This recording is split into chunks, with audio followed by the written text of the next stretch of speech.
tenaga kerja online ini adalah dikategorikan sebagai pekerja atau buruh. Buruh informal menjadi formal. Ini juga menjadi persoalan pada teman-teman pengusaha. Nggak usah takut, karena ini bukan momok tapi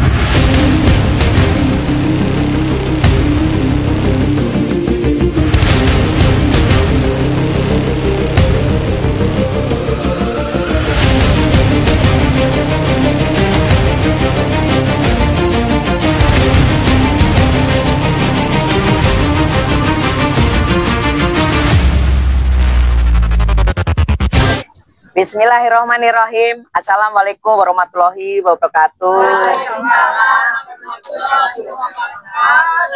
Saya sudah kembali ke Indonesia dengan selamat beserta rombongan. Rombongan dari Serikat Pekerja, Serikat Buruh itu ada 42 orang. Ya, 42 orang delegasi dikomandoi oleh Bung Jumur Hidayat.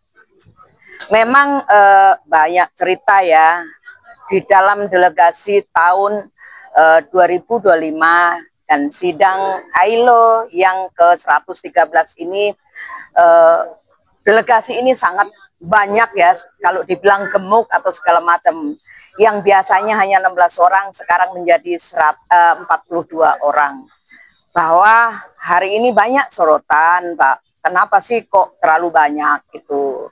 Serikat pekerja, serikat buruh yang kecil pun ikut.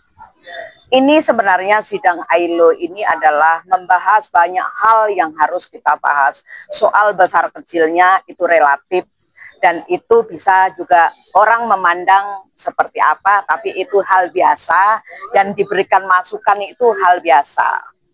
Tapi delegasi yang gemuk ini, delegasi yang super banyak ini, karena dari zaman ke zaman, dari zaman era Soekarno, Soeharto sampai era Prabowo, baru hari inilah delegasi itu sampai 42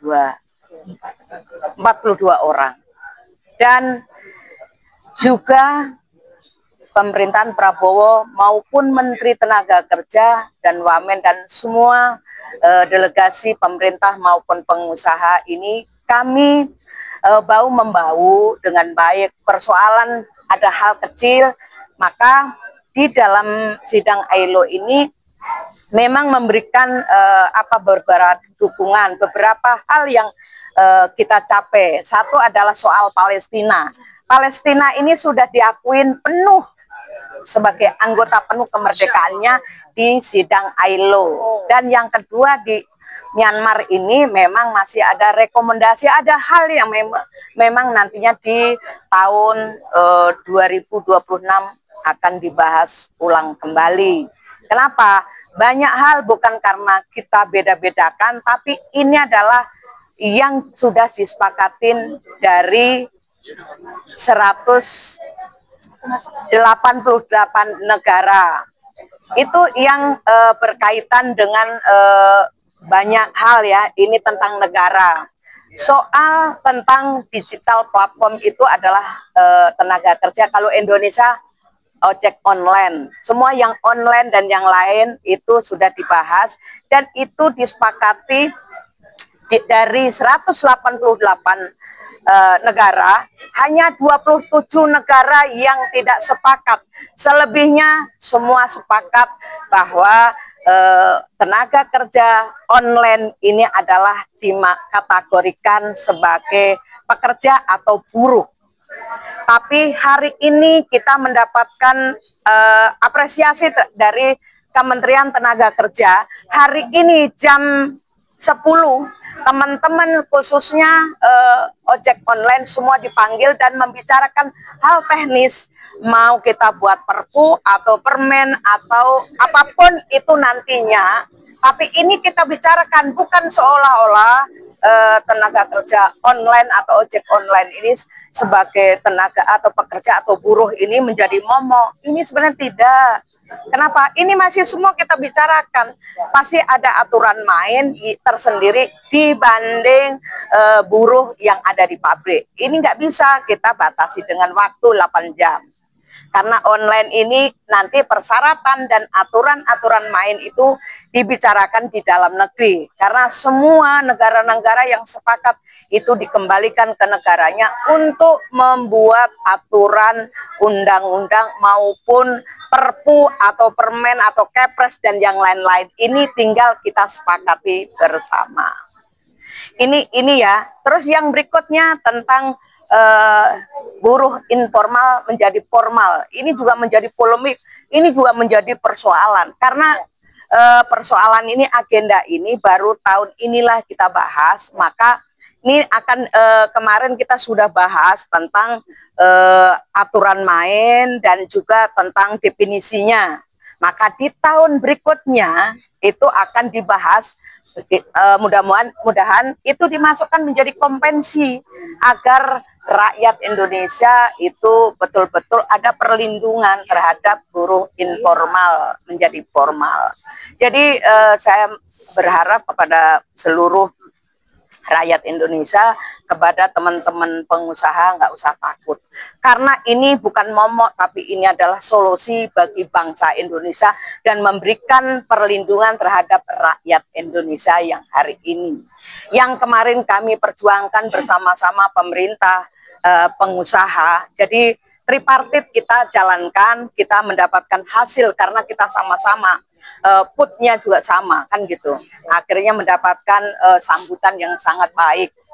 Persoalan aturan main dan persyaratan itu memang kita tentukan di dalam negeri, tidak negara masing-masing. Ini sih sebenarnya hasil-hasil banyak hal yang kita hasilkan memang untuk dilakukan dan yang lain-lain, karena kompensi ini kan semua harus kita bahas definisi itu dari 78, ini baru 14 yang kita hasilkan, padahal kawan-kawan yang bagian komisi-komisi itu kan ada 5 komisi.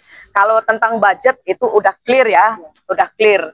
Yang menentukan definisi ini adalah digital platform, dan informal menjadi formal ini akan ditindaklanjutin di negara kita masing-masing. Maka kita punya kesepakatan dengan pemerintah, dengan pengusaha, ayo kita duduk bareng untuk mencari solusi agar rakyat itu merasa dilindungi. Ini sih sebenarnya, jangan, jadi nggak usah terlalu takut, nggak usah tegang.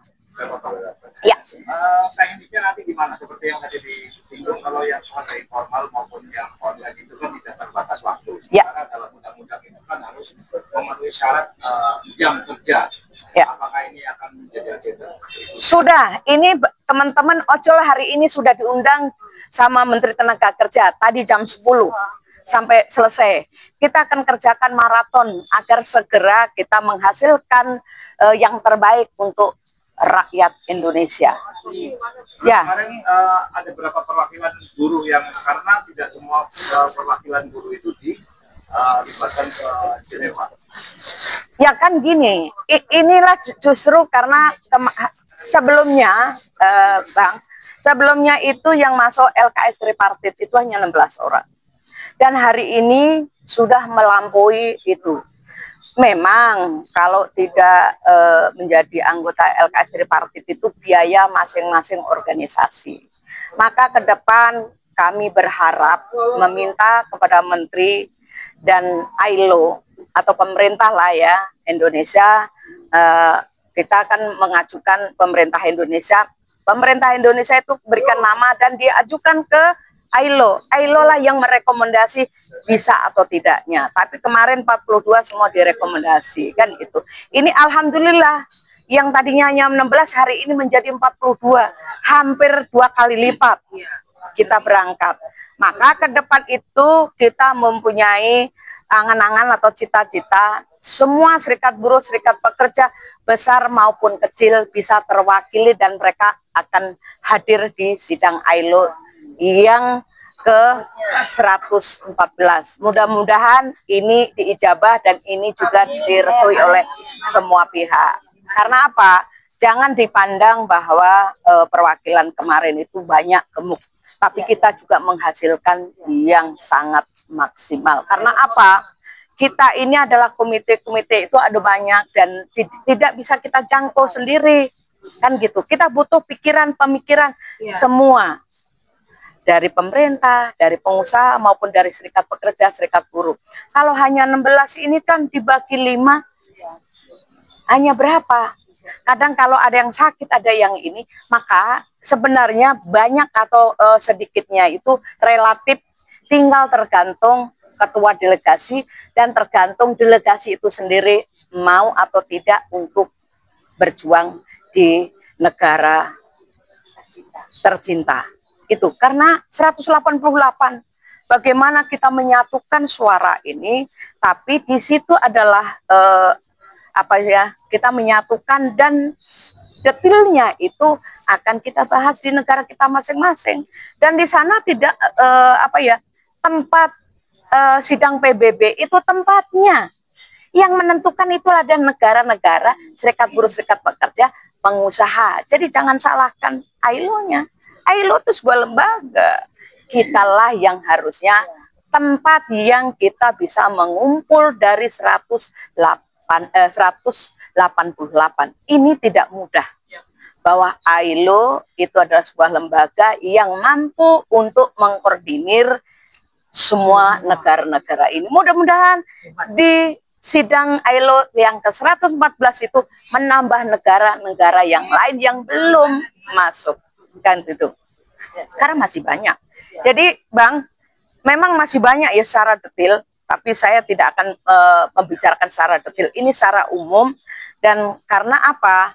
Yang secara detailnya nanti peraturan persyaratan soal jam kerja, soal seperti apa persyaratan digital platform atau tenaga kerja online.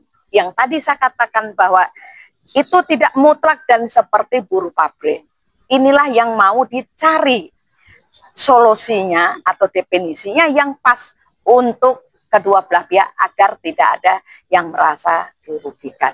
Ini yang sebenarnya. Jadi jangan sampai teman-teman yang lain karena nggak ikut, oh saya nggak sepakat, saya mitra. Itu nanti ini adalah landasan hukum, ini adalah payung hukum untuk melindungi segenap anak bangsa yang khususnya ojek online atau online lain.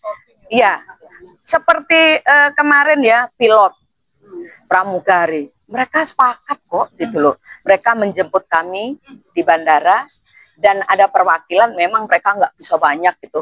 Di dalam kita turun dari bandara itu mereka sudah menjemput juga gitu, dengan memberikan kemudahan bagi delegasi kita yang berangkat, tidak ada masalah. Dan di jalan juga atau di imigrasi kita lancar gitu. Maka harapan, dan ini adalah berkat doa dari semua anak bangsa Indonesia untuk kami berjuang di sana. Jadi jangan dianggap kami itu berjuang di sana enak-enak, kita tidur hotel, makan enak. Kami ini selalu bawa ompreng, kita masak, ada teri, saya bawa teri, bawa ikan asin, dan ada tempe orek, kan gitu. Karena apa? Di sana semua mahal, kami tahu. Kami ini bangsa Indonesia ini banyak yang belum mendapatkan lapangan kerja, dan kami juga biaya masing-masing di luar 16 orang. Karena 16 orang ini adalah anggota LKS tripartit di Kementerian Tenaga Kerja. Itu baru dibiayai oleh anggaran APBN. Itu, jadi jangan sampai salah. Mereka juga biayai, juga mereka bekerja keras kok, menghasilkan sesuai apa yang dia capai gitu. Jangan sampai orang mengatakan, oh ini dibiayai rakyat ini. Iya betul, itu biaya dana rakyat. Tapi teman-teman delegasi juga bekerja dengan maksimal sampai malam jam 11. Kalau di sana sekarang jam berapa? Jam 1, berarti kurangin 5. Itu kan jam 8 pagi. Jadi di sini udah jam 1 malam, kami juga baru selesai. Baru selesai dan pulang sampai rumah. Pagi kita harus jalan lagi. Inilah sebenarnya, mudah-mudahan ini bisa sedikit menjawab. Nanti masih banyak sih sebenarnya. Jangan sekarang kita keluarkan apa yang hasilnya. Supaya bangsa Indonesia, anak bangsa ini bertanya, apa sih yang dilakukan oleh teman-teman delegasi yang 42 orang di luar pengusaha dan pemerintah.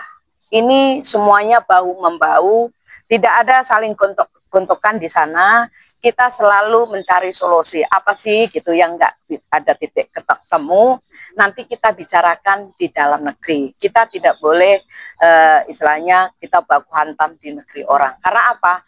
Kita ke sana itu kan ingin mencari solusi.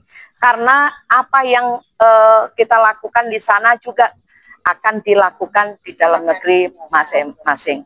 Kita tidak bisa melihat tetangga, melihat sono sini, tapi kita harus betul-betul memperjuangkan bangsa Indonesia yang lebih baik dan bermartabat agar rakyat Indonesia betul-betul terlindungi.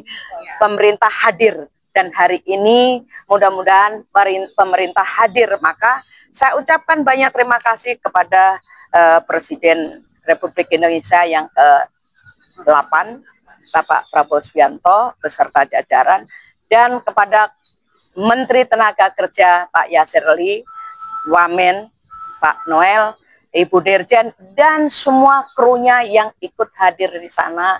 Kami mengucapkan terima kasih bahwa hari ini apa yang kita perjuangkan, kita sudah menemui titik temu, walaupun masih banyak hal yang harus, PR yang harus kita lakukan bersama.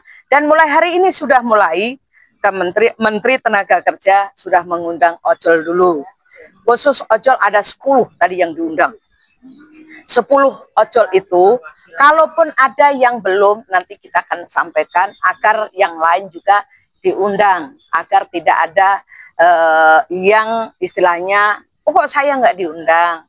Cobalah, ayo kita cari solusinya yang terbaik untuk bangsa ini. Karena kalau yang soal informal dan formal ini juga kita sedang menyusun draftnya dan menyusun definisinya.